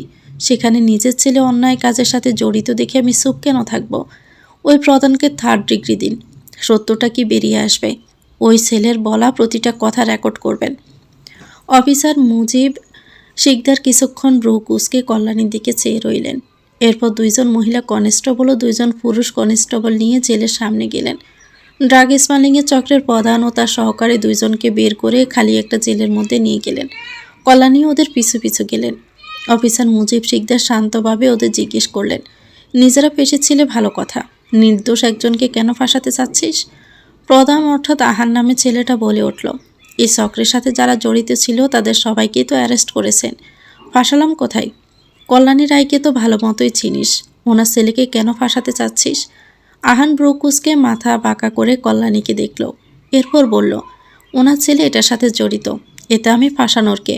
এই তো 2 দিন আগেও একসাথে বসে ড্রাগস নিয়েছিলাম, মেয়ে নিয়েও ফুর্তি করেছিলাম। কল্যাণী সোয়াল শক্ত করে ফেললেন। রাগী স্বরে বলে উঠলেন, অফিসার, আমার ছেলেকে কালকে তার বাবার সাথে রাজশাহী থেকে এখানে এসেছে, আজ 1 মাস পর সেখানে এসে এসব ভিত্তিহীন কথা বলে কিভাবে? অফিসার মুজিব শিকদার আর শান্ত হয়ে প্রশ্ন করতে পারলেন না। উঠে গিয়ে আহান ও সেই 2 ছেলেকে বেধড়ক মারা শুরু করলেন। এক পর্যায়ে অফিসার থামলেন। আহানের অবস্থা প্রায় খারাপ। তিনি আহানকে জিজ্ঞেস করলেন, সত্যটা এখন বলবি নাকি আরেকবার আদর যত্ন করব? আহান আগে শক্ত হয়ে কথা বলল, এখন আর পারল না। অফিসার কনস্টেবলকে ইশারা করলেন রেকর্ড অন করতে। আহান নিবু নিবু শক্তিতে টুল টেনে ধরে ধীরে ধীরে বলল, প্রায় 1.5 বছর আগের ঘটনা। কল্যাণী রায়ের জন্য আমার বড় ভাইয়ের ফাঁসি হয় একটা মেয়েকে রেপ করার জন্য। তখন আমি এখানে ছিলাম না, দেশের বাহিরে ছিলাম। ভাইটাকে শেষবারের জন্য দেখতেও পারিনি। কল্যাণী রায়ের প্রতি তীব্র ক্ষোভ জন্মায়, রাগে অন্ধ হয়ে বিপদে পা বাড়াই এবং কল্যাণী রায়কে কীভাবে জব্দ করা যায় সেটা ভাবতে থাকি। যখন জানলাম ওনার একটা ছেলে আছে তখন ওনার ছেলেকে খুন করতে চাইলাম। পরে ভাবলাম কল্যাণী রায়ের অনেক আত্মসম্মান, ওনার আত্মসম্মান ভাঙা দরকার। ভাবলাম কোনো দিন এই বিপদ থেকে যদি পুলিশের কাছে ধরা পড়ি ওদিন ওনার ছেলেকেও ফাঁসিয়ে দিব, মানুষের সামনে ওনার অপমান করাবো ওনার ছেলেকে দিয়ে। আজকে সেই সুযোগ আসলো। এতক্ষণে আশা রাখি টিভির হেডলাইন হচ্ছে ড্রাগস স্মাগলিং চক্রের সাথে জড়িত সদ্য জনপ্রিয় উকিল কল্যাণী রায়ের ছেলে আদিত্য রায়। আহ, শান্তি। আহান আর কিছু বলবে এর আগে অফিসার মুজিব শিকদার আহানের গালে সজোরে চড় মারলেন। আহান হাসল, ঠোঁট ফেটে রক্ত পড়ছে আহানের। পুলিশ অফিসার বেরিয়ে আসলেন, কল্যাণীর সামনে দাঁড়িয়ে বললেন, দুঃখিত ম্যাডাম, এভাবে আপনার ছেলেকে তুলে আনা উচিত হয়নি। সবটা না জেনে মিডিয়ার সামনে আপনার ছেলেকে দাঁড় করিয়ে চিহ্নিত করাও উচিত হয়নি যে ও ড্রাগ স্মাগলিংয়ের চক্রের সাথে জড়িত একজন অপরাধী। আপনি টেনশন করবেন না, প্রেস কনফারেন্সে প্রমাণ করে দিব এই রেকর্ড দ্বারা আপনার ছেলে নির্দোষ, ওকে ফাঁসানো হয়েছে। কল্যাণী আর কিছুই বললেন না। অফিসার মুজিব শিকদার আদিত্যকে জেল থেকে বের করে আনলেন। কল্যাণী আদিত্যের দিকে এক নজর তাকিয়ে বেরিয়ে গেলেন থানা থেকে। আদিত্য কল্যাণী যাওয়ার পানে তাকিয়ে অফিসারকে জিজ্ঞেস করল। অফিসারের থেকে সবটা শুনে থম মেরে দাঁড়িয়ে রইল কিছুক্ষণ সে। থমথমে মুখ নিয়ে সে বাড়ির উদ্দেশ্যে রওনা হয়েছে। সেদিন কল্যাণী মেয়েকে নিয়ে রায়বাড়িতে যায়নি, নিজের বাবার বাড়িতেই ছিল। একটা সময় আসলো নেহাল রায়ের জোরাজুরিতে ওনাকে আবারও রায়বাড়িতে যেতে হলো। কিন্তু গিয়ে উনি জানতে পেরেছেন বিপুল রায় আদিত্যকে নিয়ে সুদূর কানাডা পাড়ি দিয়েছেন। হুট করে আদিত্য কল্যাণীকে পিছন থেকে জড়িয়ে ধরায় হকচকিত হয়ে ভাবনা থেকে বেরিয়ে আসলেন কল্যাণী। আদিত্য কান্না করছে। কল্যাণীর মনে এমনিতেই স্নিগ্ধার মুখখানি দেখে জ্বর উঠেছে, এর উপর আদিত্যের কান্নায় বেগতিক অবস্থা হচ্ছে তার মনের। আমার স্নিগ্ধার এমন করুণ অবস্থা দেখে আমি প্রতিনিয়ত ভেঙে পড়ছি। দয়া করে সৎ কখনো আপন হয় না, আবার ওইটা বলে আমাকে আরও ভাঙবেন না। দয়া করে এখান থেকে চলে যান। আপনাকে বা আপনার বাবাকে আমি আমার চোখের সামনে দেখতে চাই না, আর না চাই আমার মেয়ের আশেপাশে দেখতে। আদিত্য স্থির হলো।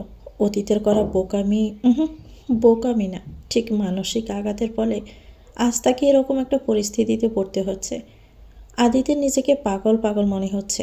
একদিকে তার মায়ের প্রতি এমন অপরিচিতদের মতো আচরণ, অপরদিকে নিজের বোনের এমন করুণ দুর্দশা। আদিতের কেন জানি মনে হচ্ছে স্নিগ্ধার এমন অবস্থার জন্য সে দায়ী। সেদিন যদি মাকে ওভাবে মানসিক আঘাত না করত, তিক্ত কথার বান না ছুড়ত, তাহলে হয়তো আজকে এমন কিছুই হতো না। তার বোন প্রাণবন্ত হয়ে এদিক সেদিক সারা বাড়িতে ঘুরে বেড়াত, মাকে মা বলে 1000 বার ডাকতে পারত। আদিত্য ডোক গিলিয়ে বড় বড় শ্বাস নিয়ে বলে উঠল, আপনি আপনি করে কেন বলছো মা? শেষবারের মতো ক্ষমা করে দাও না মা। কোনোদিন তো তোমায় আর আঘাত দিয়ে কথা বলবো না। এবারের মতো ক্ষমা করে দাও। কল্যাণী দমলেন না, কঠোর হয়ে রইলেন। সেদিন তিনি শুধু আঘাতই পাননি, পুরো দুমড়ে মুচড়ে গিয়েছিলেন। মাতৃত্ব পালনের দিকে আঙ্গুল, চরিত্রের দিকে আঙ্গুল তুলেছিলেন বিপুল রায়। এমনকি বাচ্চা মেয়েটাকেও আঘাত করেছিলেন তিনি। এসবের রেশ আজ অবধি কাটিয়ে উঠতে পারেননি কল্যাণী। দিন শেষে ঘুরে ফিরে আপন নিড়ে আসার পর এসব কথা ওনার গাগুলোকে তাজা করে তোলে। দিনের বেলায় তিনি সবার সামনে নিজেকে শক্ত ব্যক্তিত্বে দেখালেও রাতের বেলায় তিনি অসহায়। নিজের কাছে অনেক অসহায় অনুভব করেন নিজেকে। যে ছেলেকে নিজের পেটের ছেলের মতো ভালোবেসে আগলে রেখে বড় করেছিলেন, সেই ছেলে ওনাকে তিক্ত কথার আঘাত করেছে। সৎমা কখনো আপন মা হয়ে উঠতে পারে না বলেছে মুখের উপরে। এত কিছু করার পরেও ছেলে লালন পালনের ত্রুটি হবে দেখে বিয়ের 10 বছর পর কনসিভ করেছিলেন। নিজের চাইতেও আদিত্যকে আগলে রেখেছিলেন ভালোবেসে। এসব কিছুই বিপুল রায়ের চোখে পড়েনি। মিথ্যে কথার জোরে ওনার গায়ে হাত তুলেছিলেন, চরিত্র মাতৃত্বে আঙ্গুল তুলেছিলেন, স্নিগ্ধাকে আঘাত করেছিলেন। এসব এসব তিনি ভুলবেন কি করে? কিছুতেই এসব কিছু তিনি ভুলবেন না। জেঠিমণি, শেহরামের কণ্ঠস্বর পেয়ে আদিত্য কল্যাণীকে ছেড়ে দিল। কল্যাণী নিজেকে স্বাভাবিক রাখার চেষ্টা করলেন। শেরহামের উদ্দেশ্যে বললেন, শাহরুখ, ও তোমার বাবার বাড়িতে গিয়েছেন?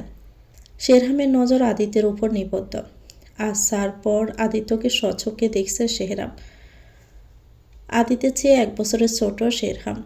শেষ যখন শেরহামের সাথে আদিত্য দেখা হয়েছিল তখন শেরহাম মাত্র 23-এ পা রেখেছিল আর আদিত্য 24-এ।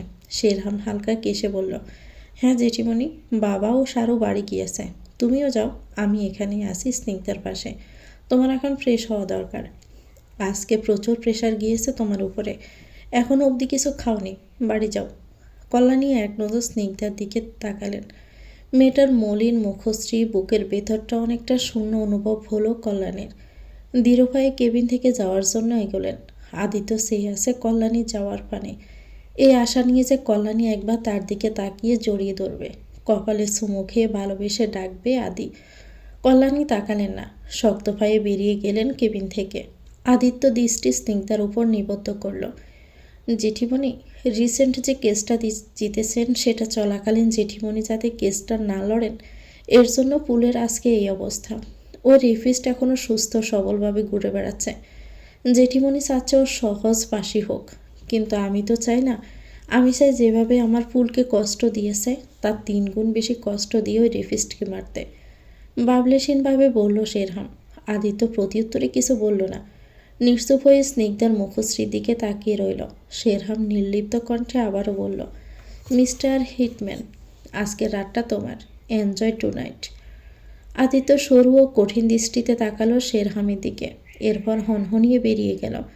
আদিত্য যেতে শেরহাম ঠোঁট কামড়ে হাসল। বিপুল রায়ের বিজনেসের বিস্তার কানাডায়ও ছিল বিদায় তিনি ছেলেকে নিয়ে কানাডা পাড়ি দেন। সেখানে তিনি বেশিরভাগ সময় ব্যস্ত থাকেন কাজের জন্য।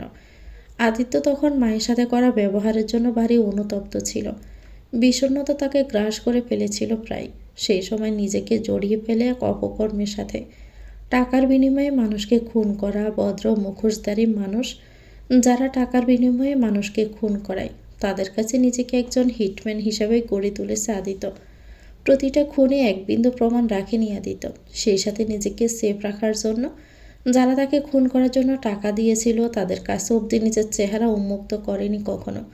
প্রায় 2 বছরের মতো এসবের সাথে সে জড়িত ছিল। প্রায় শেষের মতো মানুষকে খুন করেছে সে। এরপর তার হঠাৎ বুঝ হলো তার মা তাকে তো এমন আদর্শ দেয়নি, তাহলে সে কেন এমন অপকর্ম করছে? এই অপকর্মে জড়িত হয়ে সে কিছু কীটদের সরিয়েছে, আবার কিছু নিরীহদেরও সরিয়েছে। আবারও অনুতপ্ত বোধ করতে শুরু করেছিল সে। এক পর্যায়ে এসব ছেড়ে দিয়ে সাধারণ জীবনযাপন করতে শুরু করেছিল। যেসব মানুষ তাকে খুন করার জন্য হায়ার করেছিল, সেসব মানুষদের কাছে নিজেকে আড়াল করে রাখার ফলে কেউ তাকে শনাক্ত করতে পারেনি। বিপুল রায় আদিত্যর ব্যাপারে সবই জানতেন, কিন্তু কিছু বলার মতো মুখ ওনার কাছে ছিল না। বাবার দায়িত্ব তিনি ঠিকমতো পালন করতে পারেননি, তার ফলে আদিত্য এই অপকর্মের সাথে জড়িত ছিল। দীর্ঘশ্বাস ফেলে ভাবনা থেকে বেরিয়ে আসলো শেরহাম। স্নিগ্ধার পাশে চেয়ার টেনে বসল। স্নিগ্ধার মাথায় আলতো করে হাত ছোঁয়ালো। শেরহাম অনুভব করলো তার অনুভূতিগুলো ভারী হয়ে আসছে। স্নিগ্ধার ওই করুণ মুখশ্রী গুড়মুট অনুভূতি সৃষ্টি করেছে শেরহামের মনে। স্নিগ্ধাকে শেরহাম অনেক ভালোবাসে। বোনের এমন করুণ পরিস্থিতি বারবার ওকে দুর্বল নিষ্পপ করে তুলেছে। শেরহামের চোখের কোণে অশ্রুরা বের করতে শুরু করলো। শেরহাম নিজেকে শক্ত করার চেষ্টা করলো, কিন্তু ব্যর্থ হলো। কাঁধেও হাত রাখতে শেরহাম চোখের কোণের অশ্রু মুছে উঠে দাঁড়ালো। পিছনে ডাক্তার সাফান দাঁড়িয়ে আছে। শেরহামকে নিজের দিকে তাকাতে দেখে ডাক্তার সাফান বলে উঠলেন, নিজেকে শক্ত রাখুন শেরহাম, আপনাদের কাঁধে এখন অনেক বড় একটা দায়িত্ব আছে। পেশেন্ট অনেক তিক্ত ঘটনার মধ্য দিয়ে গেছেন, ওনাকে খুশি রাখার দায়িত্ব আপনাদের। এই পরিস্থিতি ফেস করা খুব কম সংখ্যক মেয়েরা লাইফে এগিয়ে যেতে পারে, আর নয়তো প্রায় মেয়েরা মানসিকভাবে ভেঙে পড়ে, সুইসাইড অ্যাটেম্প্ট করে। নিজেদের শক্ত করুন, পেশেন্টকে খুশি রাখার চেষ্টা করুন, চোখে চোখে রাখবেন। শেরহাম ডোক গিলে মাথা নাড়ালো। স্নিগ্ধার মুখশ্রীর দিকে তাকিয়ে রইল নির্চুপ হয়ে। ডাক্তার সাফান নীরবে কিছুক্ষণ স্নিগ্ধার দিকে তাকিয়ে দীর্ঘশ্বাস ফেলে নীরবে চলে গেলেন। রাতে কল্যাণী মেয়ের পাশে বসে আছেন। গুমট অনুভূতি বিষণ্ণ হৃদয় মেয়ের মলিন মুখখানি পর্যবেক্ষণ করছেন। কিছুক্ষণ আগেই স্নিগ্ধার ঘুম ভেঙেছে। ঘুম ভাঙার পর স্নিগ্ধা একবারও কল্যাণীর দিকে তাকায়নি। কল্যাণী নিষ্পাপ কণ্ঠে বার কয়েক স্নিগ্ধাকে এটা সেটা জিজ্ঞেস করেছিলেন, কিন্তু স্নিগ্ধা কিছু বলেনি। চুপ করে প্যানের দিকে তাকিয়েছিল, এখনও তাকিয়ে আছে। কল্যাণী দীর্ঘশ্বাস ফেলে তাকিয়ে রইলেন স্নিগ্ধার মুখশ্রী পানে। মনে মনে আওড়ালেন, প্রকৃতপক্ষে তো আমি সবটা হারিয়ে ফেলেছি, শুধু দীর্ঘশ্বাসটা ছাড়া। স্বামী সন্তান সব হারিয়ে ফেলেছি, আর কত শক্ত হওয়ার ভান করে থাকবো আমি। ভেতরটা একদম শূন্য অনুভূত হচ্ছে। নিঃসত্বতার শেষ দ্বার প্রান্তে পদার্পণ করছি। পরদিন শারুর এইচএসসি পরীক্ষার আজকে প্রথম দিন। শেরহাম কল্যাণীর সাথে হসপিটালে গিয়েছিল গতকাল সন্ধ্যায়। রাতটা সেখানে থেকে গিয়েছে। শারু চেয়েছিল শেরহাম তাকে পরীক্ষা কেন্দ্রে দিয়ে আসুক, কিন্তু স্নিগ্ধার কথা ভেবে নিজের ইচ্ছাটাকে দমিয়ে ফেলেছে সে। প্রয়োজনীয় সকল জিনিস পাইলে নিয়ে রান্নাঘরে পা রাখল। তার শাশুড়ি মা ছোট পিসি শাশুড়ি নাস্তা তৈরি করছেন, আর বিষণ্ণ মুখ স্নিগ্ধার সুস্থতার কথা আলোচনা করছে। শারু নীরবে তার শাশুড়ির পাশে গিয়ে দাঁড়ালো। দৃঢ়কণ্ঠে বলে উঠল, মা আমি রুটি বেলে দিচ্ছি। শারু শাশুড়ি মিতালি শারুকে দেখে গম্ভীর মুখশ্রী করে ফেললেন। ভরাট কণ্ঠে বললেন, প্রয়োজন নেই, তোমার আজকে এইচএসসি পরীক্ষার প্রথম দিন, কেন্দ্র দূরে পড়েছে, দ্রুত বেরোতে হবে, টেবিলে গিয়ে বসো, আমি নাস্তা দিচ্ছি। শারু আর কিছু বলল না। কিছুক্ষণ সেখানে দাঁড়িয়ে নীরবে টেবিলে গিয়ে বসল। তার শ্বশুরমশাই নেহাল রায় খবরের কাগজ পড়ছেন। শারু ওনাকে লক্ষ্য করল। উনি ব্রুকুসকে খবরের কাগজের পাতা উল্টাচ্ছেন দ্রুত। এক পর্যায়ে তিনি টিভি ছাড়লেন। শারু টিভির দিকে তাকাতেই বরকে গেল। চোখ বড় বড় করে টিভির দিকে তাকিয়ে রইল। ব্রেকিং নিউজ, কমিশনার নির্মল ভৌমিকের ফাঁসির রায়ে মানসিকভাবে বিপর্যস্ত হয়ে আত্মহত্যা করলেন নির্মল ভৌমিকের ছেলে ফুসন ভৌমিক। তার কক্ষে পুলিশ তদন্ত করলে জানতে পারে ফুসন ভৌমিক একটি ডায়েরিতে লিখে গিয়েছেন জনপ্রিয় উকিল কল্যাণী রায়ের কন্যা স্নিগ্ধা রায়কে তিনি রেপ করেছেন, যাতে কল্যাণী রায় কেসটা না লড়েন। এর বাদেও উনি নিজ মুখে স্বীকার করে একটি ভিডিও করেছেন, যেখানে তিনি জানিয়েছেন তিনি স্নিগ্ধা রায়কে রেপ করেছেন। তো ভিউয়ার্স, গল্পটির নাম হচ্ছে নীলক্রেশের অন্ত, লিখেছেন নামিরা অন্তিকা। এটা গল্পের প্রথম অংশ। পরবর্তী অংশ পেতে চ্যানেলটিকে সাবস্ক্রাইব করে আমাদের সাথে থাকবেন। ভিডিও ভালো লাগলে একটি লাইক দিয়ে দিবেন, কমেন্ট করে জানাবেন কেমন লেগেছে। আল্লাহ হাফেজ, আসসালামু আলাইকুম।